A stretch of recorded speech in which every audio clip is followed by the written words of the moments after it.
Nous allons commencer par parler brièvement du marché de l'optique. C'est un marché en pleine évolution.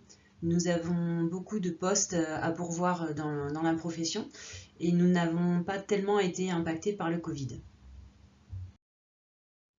Alors regardez déjà ce graphique qui nous représente l'évolution du chiffre d'affaires dans l'optique de détail. Alors pourquoi une telle évolution?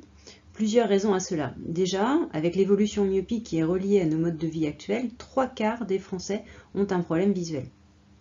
De plus, la population est vieillissante et devient inexorablement presbyte, donc tout le monde aura besoin de lunettes un jour. Alors, conséquence, il n'y a pas de schémage dans l'optique. Que vous ayez fait de l'alternance ou de l'initiale, chacun trouve un emploi avant même la fin de la formation si vous avez fait une licence derrière. Alors vous avez les chiffres ici qui sortent du site d'Acuité où il y a au 4 novembre 1394 offres d'emploi. Les chiffres parlent d'eux-mêmes. Comment se porte le secteur de l'optique avec les différents confinements? Donc vous avez là deux tableaux comparatifs. Le premier c'est le marché de l'optique et le deuxième la parfumerie. Donc vous voyez que après le confinement ici, il y a un premier pic sur le premier tableau, on a une reprise de l'activité qui suit une courbe qui est quand même plutôt ascendante, ce qui est complètement l'inverse sur la parfumerie qui a malheureusement énormément souffert du Covid. En deuxième partie, je vais vous parler du programme et vous présenter l'équipe pédagogique. Commençons par les matières générales. Vous avez la culture générale et expression, coefficient 2, mathématiques, coefficient 2, anglais, coefficient 2, et le droit, gestion, marketing, coefficient 5. Pour la culture générale, vous allez avoir une écriture personnelle et une synthèse de documents à faire. Ça ressemble à ce que vous faisiez en première, mais simplement il va y avoir un thème qui va être imposé, un en première année, un en deuxième année, ce qui vous permettra d'avoir un petit peu plus de connaissances sur le sujet final. En mathématiques, il va falloir atteindre le niveau de terminale scientifique, l'ancienne terminale scientifique. Alors pour cela, il va y avoir deux groupes. Il y a ceux qui n'ont pas suivi les mathématiques en terminale et qui vont arriver à atteindre le bon niveau grâce aux modules optionnels que l'on met en place. Alors ça veut dire qu'on va avoir des gens qui en module vont aborder toutes les bases de chacun des chapitres et en parallèle, en classe entière, il y aura des exercices et bien sûr possibilité de poser vos questions, etc. Normalement, l'idée c'est que vous puissiez acquérir toutes les connaissances dont vous avez besoin pour arriver à avoir 20 en maths, parce qu'on a énormément de 20 en mathématiques.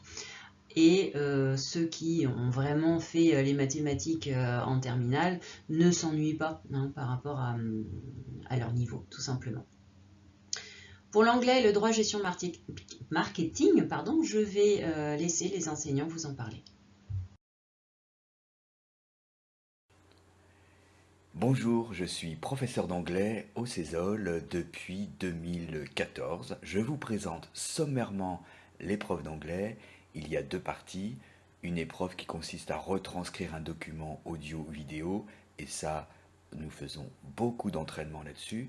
Et puis également, nous avons une épreuve d'expression orale, donc j'essaye d'axer énormément le cours sur la participation orale dans une ambiance décontractée et très travailleuse. Voilà, so if you want to speak English with me, you just have to contact the CESOL. Bonjour, je m'appelle Didier Sapin, je suis responsable de la partie gestion du BTS optique. J'enseigne cette matière également dans d'autres écoles de commerce. J'ai aussi une autre mission puisque je suis juge au tribunal de commerce de Nantes. L'épreuve de gestion en fait est un morceau de l'épreuve globale d'économie-gestion dans laquelle il y a une épreuve de droit, une épreuve de marketing et une épreuve de gestion. Moi, dans mon épreuve, on va travailler principalement en première année sur l'apprentissage de la formation du résultat d'une entreprise, ainsi que l'évolution de son patrimoine pour déterminer le niveau de performance atteint dans le cadre d'une entreprise. Et en deuxième année, on parfait tout ça à travers des outils d'analyse qui permettent justement de déterminer si l'entreprise a été performante au fur et à mesure de ces années que de pouvoir la comparer avec d'autres entreprises et donc à la fin porter un diagnostic sur la qualité de l'entreprise en question. Et c'est ce qui est demandé à l'épreuve finale de BTS dans le cadre de cette épreuve de gestion. Parlons maintenant des matières optiques. Et pour commencer, les matières théoriques. Il y a à peu près dans cette formation 2 tiers de théorie et 1 tiers de pratique. Ce qui est résumé avec les coefficients. Alors ici, en analyse de la vision, vous avez un coefficient 6, optique géométrique coefficient 3 et le TSO coefficient 3. Je vais laisser les différents enseignants vous présenter leur matière. Alors je vous présente Sonia qui fait l'analyse de la vision et l'optométrie avec moi. Alors bonjour, du coup on va vous parler un petit peu de l'analyse de la vision. L'analyse de la vision, c'est le plus gros coefficient du BTS. C'est aussi la matière la plus intéressante parce qu'on va apprendre à étudier l'œil. En première année, on va vraiment déterminer les amétropies de l'œil, donc c'est-à-dire tout ce qui est myope, hypermétrope, astigmate et presbyte. Une fois qu'on a bien appris à travailler œil par œil, on va pouvoir s'intéresser au couple oculaire en deuxième année. Voilà, et en deuxième année, la vision binoculaire, c'est-à-dire l'étude de la vision en relief. On peut très bien voir œil par œil, et dès qu'on associe les deux yeux, il peut y avoir des soucis. Parmi vous, par exemple, au cinéma, il y a peut-être des gens qui n'arrivent pas à voir en 3D ou qui ont de gros maux de tête en sortant de la séance. Voilà, ce sont des choses très intéressantes qu'on travaille en deuxième année, et l'application directe, ce sont les TP d'optométrie où on apprend à faire l'examen visuel.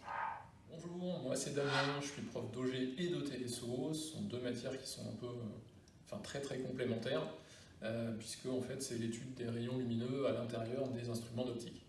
Alors pour la partie ETSO, on fait du dessin graphique, on fait des dessins sur des mises en page pour pouvoir définir l'endroit où vont tomber les rayons et arriver au final dans l'œil de l'observateur.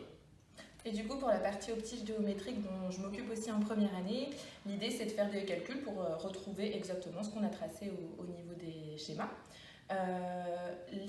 Comment se déroulent les cours? On se voit sur des cours théoriques, mais on fait surtout beaucoup d'exercices et de travaux dirigés pour se préparer à l'épreuve du BTS.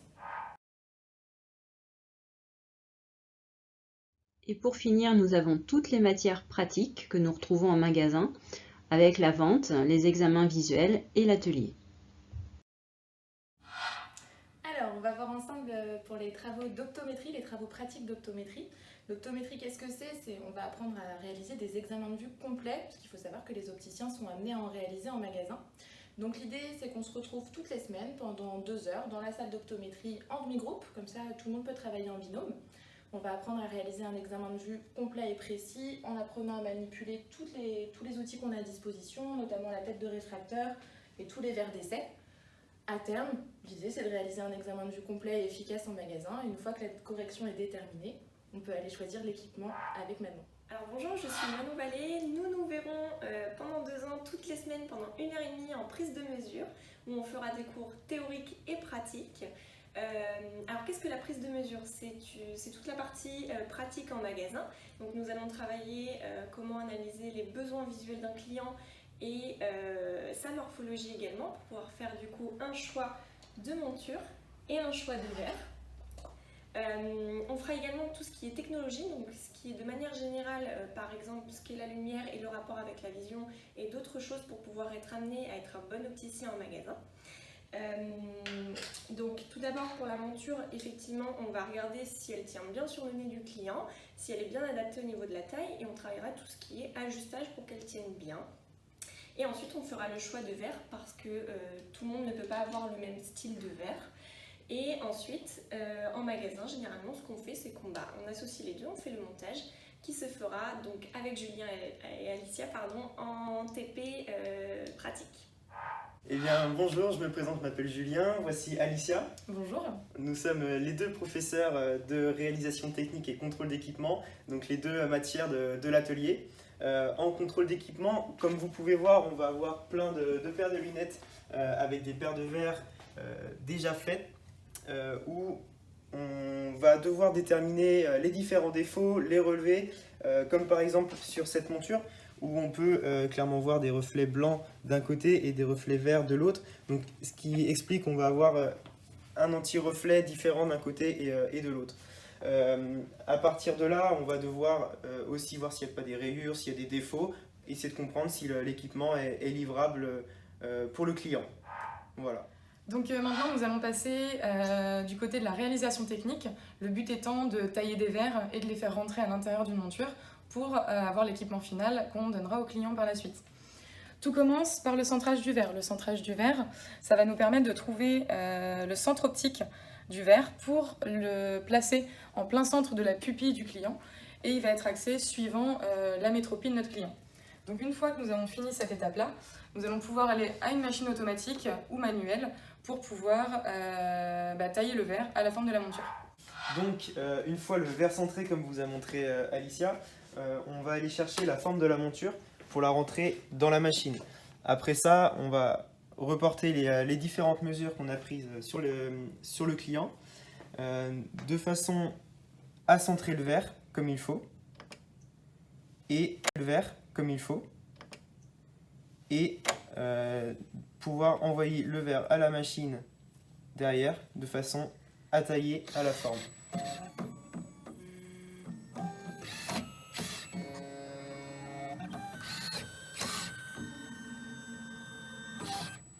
Voilà, donc une fois le verre centré, la machine prend en compte les différentes informations de façon à monter le verre exactement comme il faut. Une fois qu'on va avoir fait ce qui s'appelle ventouser le verre, on va pouvoir appeler la forme sur la deuxième machine. Donc là, je vais appeler notre forme. Voilà. Là, nous avons les informations que Julien a rentrées précédemment. Ensuite, on va mettre tous les paramètres dont on a besoin pour que la machine taille le verre suivant notre demande. Hop. Le verre, nous allons pouvoir le mettre directement dans la machine. Hop.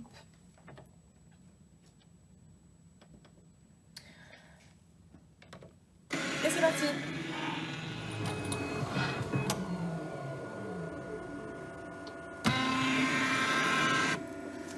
Alors, une fois que notre verre est taillé, nous pouvons le récupérer. On va aller sur une seconde machine afin de faire ce qui s'appelle un contre-biseau. Donc ça va être surtout pour casser l'angle du verre qui peut être dangereux au moment du montage. Et si jamais, par exemple, la personne tombe, elle peut se couper assez facilement. Donc on va venir casser cet angle-là.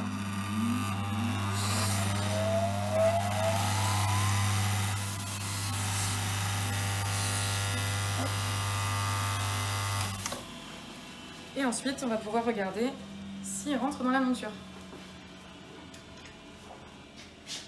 Merci.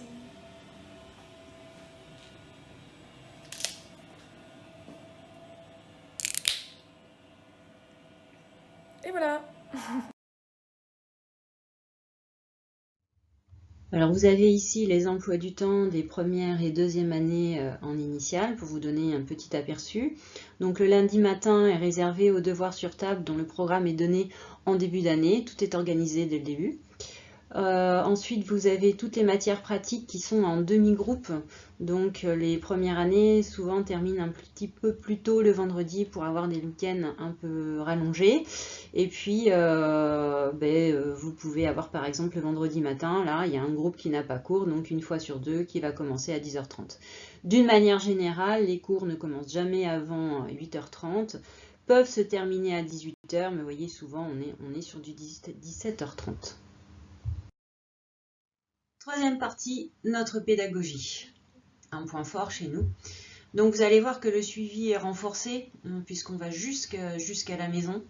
Il y a énormément d'avantages, des petits plus que je vais vous expliquer. Et nous allons aussi parler du format alternance ou initial. À l'école comme à la maison, tout est fait pour aider les étudiants qui le souhaitent. Je vais vous l'expliquer au travers de ce tableau.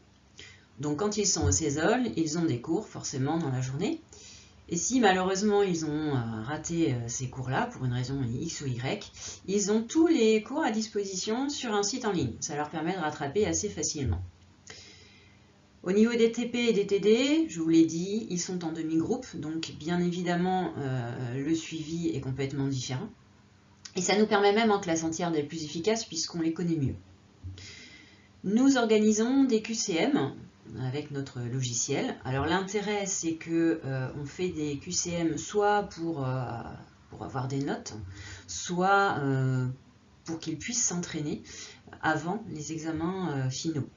Alors, ces QCM se font directement à l'école ou alors ils les ont de chez eux sur la plateforme et ils peuvent s'entraîner en amont. On organise des devoirs sur table, vous l'avez entendu, tous les lundis matins, mais aussi des BTS blancs. Alors il y en a 5, il y en a 3 en première année, 2 en deuxième année. L'intérêt, c'est qu'on va les mettre en situation d'examen très régulièrement et on va aussi organiser les oraux. Donc ça, c'est très important parce que souvent, ils sont un petit peu perdus, un petit peu décontenancés. Donc à force d'en faire, finalement, ils sont beaucoup moins stressés. Le suivi se fait sur Pronote. Donc Pronote va leur permettre d'avoir leurs emplois du temps, leurs devoirs, les absences, les notes. Voilà. Et ils ont un code pour eux et bien sûr, vous, en tant que parent, vous aurez un code aussi. Il y a des cours de soutien qui sont organisés le midi, c'est pareil, c'est sur la base du volontariat. Alors quand on voit qu'il y a un chapitre qui est mal maîtrisé, donc c'est peut-être quelque chose qui s'est enseigné au mois de septembre et puis finalement fin octobre, on se rend compte qu'il y a quand même des points importants qui ne sont pas acquis. Donc on leur propose en petit groupe le midi de venir une demi-heure, 3/4 d'heure avec leurs questions et on essaye de faire en sorte de réexpliquer différemment, mais surtout en tout petit groupe, ils sont 4-5, donc ça leur permet avec un petit peu de recul sur le cours de poser les bonnes questions et de raccrocher le wagon tout simplement. Nous faisons aussi des vidéos sur certains chapitres.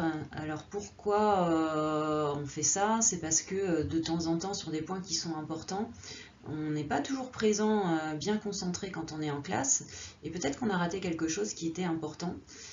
Alors là, on fait des vidéos alors dans certaines matières, hein, pas dans toutes les matières, mais dans celles qui sont quand même un petit peu plus compliquées. Et ça leur permet, s'ils en ont envie, d'aller récupérer ce point de cours de chez eux au moment où ils en ont besoin. On fait des fiches de révision en classe aujourd'hui, c'est-à-dire qu'on les aide à savoir ce qu'il faut apprendre, la synthèse des documents, comment on travaille. Donc le fait de faire les fiches de révision en classe, ça leur permet de comprendre comment ça fonctionne. Et puis ça leur permet aussi d'avancer aussi vite que ceux qui maîtrisent déjà cet exercice. Ces fiches de synthèse sont retrouvées en ligne. Alors ce ne sont pas toujours les mêmes, on essaye de faire des choses un petit peu différentes. Les fiches de synthèse qui sont en ligne, ce sont plutôt des fiches qui résument, qui synthétisent plusieurs chapitres dans une même matière.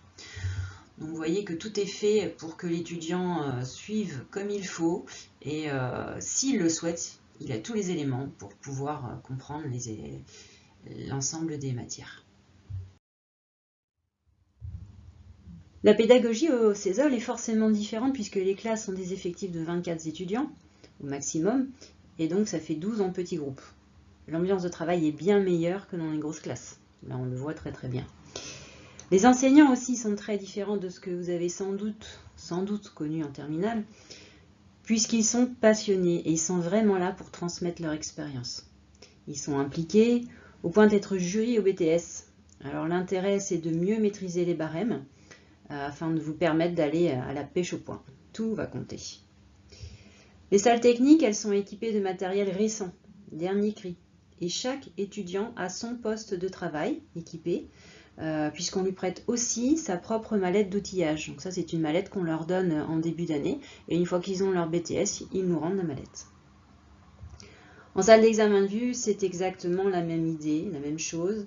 On a 2 étudiants par box, pas plus, donc il n'y a pas de temps d'attente. Il n'y a pas non plus de matériel à acheter, hein, nous fournissons tout ce dont ils ont besoin. Nous organisons aussi des conférences pour qu'ils puissent avoir un accès avec les professionnels du milieu. On fait venir souvent Essilor, Optique 2000, Zeiss. Et on a aussi nos anciens étudiants qui viennent de temps en temps nous parler de leur expérience, de leur vie actuelle et du parcours qu'ils ont eu. Voilà.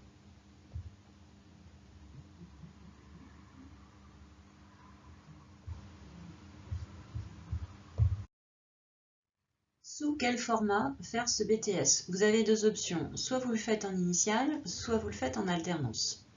Alors sachez déjà que quel que soit le format que vous allez choisir, le programme sera le même, il faudra arriver au même niveau et vous passerez le même examen.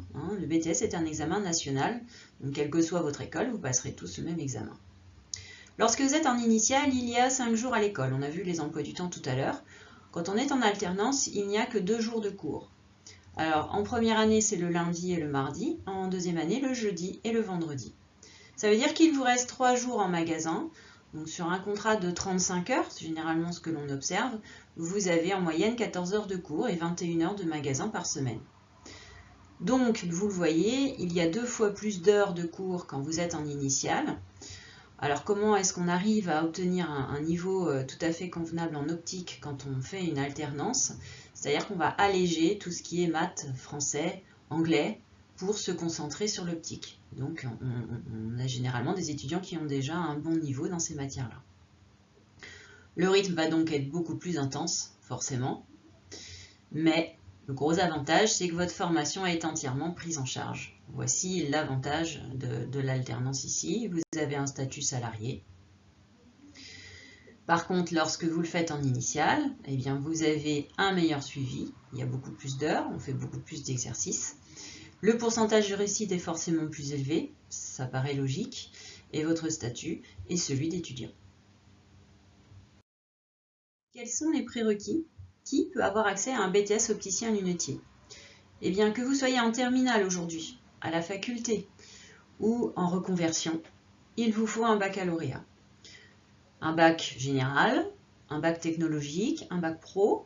Donc ça, il va falloir en discuter au cours de l'entretien pour savoir si vous avez tous les acquis pour pouvoir postuler en BTS opticien-lunetier. Maintenant se pose la question de l'option maths. Tous les étudiants qui sont en terminale cette année, tout le monde n'a pas pu suivre les mathématiques, donc il va falloir peut-être aménager votre formation pour ne pas perdre un an. Si vous n'avez pas suivi l'option maths en terminale, il y a une solution pour ne pas perdre un an et avoir un BTS en 2 ans.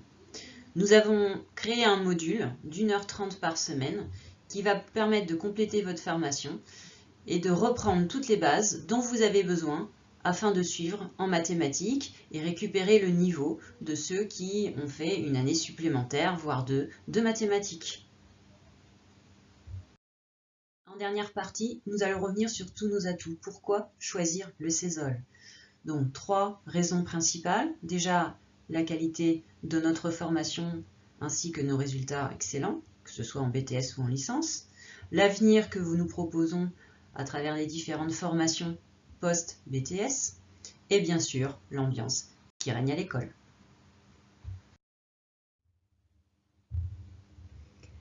Alors, comme vous pouvez le constater sur ce graphique, nos résultats sont excellents puisque nous faisons 100% de réussite assez régulièrement. Alors, pourquoi obtenons-nous ces résultats? Déjà, nous travaillons énormément en petits groupes, notamment en travaux dirigés, ce qui fait que nous avons une dizaine d'étudiants par classe. Cela crée une relation très très forte entre chaque étudiant et avec les enseignants. Autre raison, les enseignants sont tous membres du jury au BTS. Ce qui fait qu'ils connaissent très bien les attendus. Ça permet une meilleure formation. Quels sont nos autres atouts? Nous faisons en sorte que la formation aille bien au-delà du programme. Alors pourquoi? Le but est de former de bons professionnels, et si on va au-delà du programme, le programme devient beaucoup plus facile. Pour cela, nous avons du matériel dernier cri, et nous avons bien sûr une machine par élève. Ce qui fait qu'il n'y a pas de temps d'attente au niveau des travaux pratiques. Dernier gros avantage, chaque étudiant qui aura eu un BTS chez nous aura une place garantie en licence. Alors l'idée, c'est pas forcément d'aller accepter des dossiers extraordinaires qui peuvent venir d'autres écoles, mais bien de leur réserver une place, étant donné qu'on connaît bien leur niveau et qu'on sait très bien qu'on est allé plus loin, en analyse de la vision notamment, pour pouvoir les aider en licence. Alors la licence, je vais vous en parler tout de suite. Donc sachez qu'il y a 95% de nos étudiants qui ont poursuivi en 2019 en licence, c'est énorme.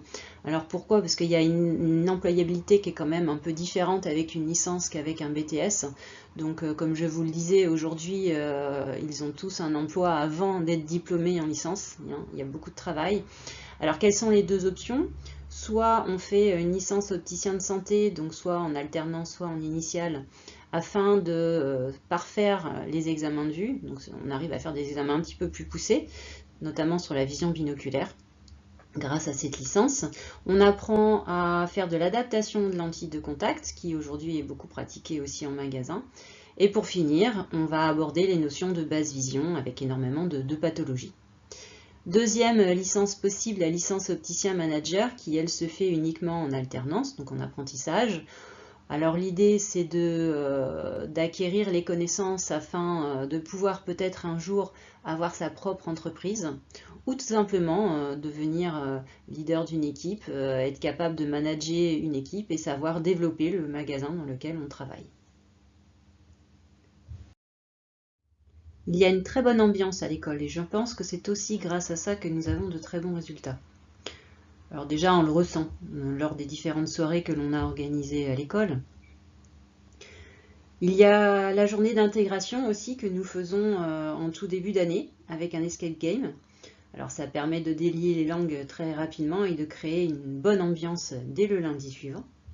Il y a un système de parrainage aussi qui est mis en place. Donc ça permet aux étudiants d'avoir accès très rapidement au niveau supérieur, au BTS de deuxième année ou des licences. Ça leur permet aussi de poser des questions. Ça leur donne envie de continuer leurs études tout simplement. Il y a les sorties. Alors nous avons différentes sorties qui sont organisées dans l'école. Il y a celle par exemple chez Zeiss, une usine qui fabrique les verres. Nous pouvons aller visiter chaque année à Fougères. Il y a aussi les salons d'optométrie, le COC, sur lequel nous accompagnons nos licences chaque année. Vous voyez le petit groupe ici. Donc c'est à Paris, tout le monde y va. Et c'est un salon de professionnels de l'optique avec des ophtalmologistes, des optométristes, des orthoptistes. Donc c'est pour eux une vraie opportunité. Enfin bon bref, comme vous avez déjà entendu certainement, 100% des étudiants nous recommandent.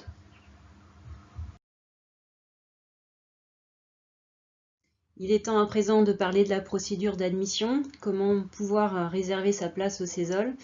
Alors il faut d'abord candidater en ligne, avec les temps actuels, généralement ça se fait sur notre site internet.